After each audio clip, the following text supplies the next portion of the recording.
Xi Jinping wields total control over China and its institutions. He's a leader who faces no challenge from within. Then why have his forces gone into overdrive? Why is China ratcheting up the tensions, provoking neighbors and creating more problems for itself? Is this the result of some deep-seated insecurity? Xi Jinping rose to power in 2013, and since then he has focused his energies on proving to the world that the 21st century belongs to China.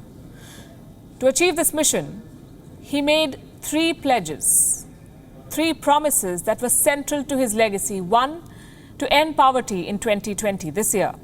Two, to ensure China's rise as a tech superpower. And three, to put China at the center of the world with a Belt and Road Initiative. Well, the plan was working, for a while at least. Then the Wuhan virus came and bugged everything. Xi Jinping's legacy projects were upended. He's facing his toughest year, the biggest crisis of his career so far. China is falling behind in its race to defeat poverty. The end to absolute poverty is one of the founding missions of China's Communist Party. Xi Jinping wanted to wipe it out in 2020. That is not happening. The virus from Wuhan has infected China's economy. It has shrunk by 6.8%, and for the first time this year, China did not set a GDP target. Forget eradicating poverty this year, more people in China are becoming poor. According to one estimate, as many as 80 million people were out of work in China by the end of March this year. The end to absolute poverty is now a distant dream. Let's talk about goal number 2, tech supremacy. China is falling behind in this too. Beijing set out to challenge America, but now it's on the back foot. Chinese tech companies are being banned left, right and center. Huawei was supposed to be the ticket to China's world dominance on the internet. But Huawei is now being banned in one country after the other. The United States has led the campaign against Huawei. Key allies have backed America's call.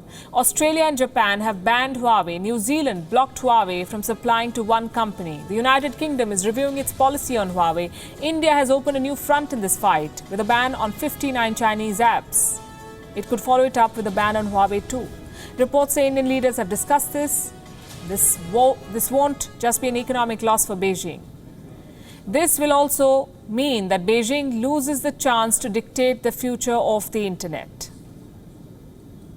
And finally, the third goal, the Belt and Road Initiative, Xi Jinping's dream project, now his nightmare. The pandemic has turned Belt and Road into Belt and Road blocks. Projects are being cancelled, countries want their loan agreements reviewed, and casualties are growing. In February, Egypt postponed the construction of a power plant. 1 month later, Bangladesh cancelled plans for a coal plant. Pakistan wants easier repayment terms. They want loans on $30 billion worth of power projects reworked. Tanzania has cancelled a $10 billion port project. Nigeria has lawmakers voting for a review on all Chinese loans. Africa, in fact, is the latest headache for China. China has given $145 billion in loans to African countries. Now, most African leaders want Beijing to forgive this debt. When Xi Jinping took power, China was an economic superpower. It had allies on its side. It got red carpet welcomes at global forums. But all of that seems gone now. Now, China is in the dock. The exporter of a deadly virus, a country that swallows foreign land, a country that betrays allies, a country that violates human rights and targets minorities. And all of this can be traced back to its leader, Xi Jinping.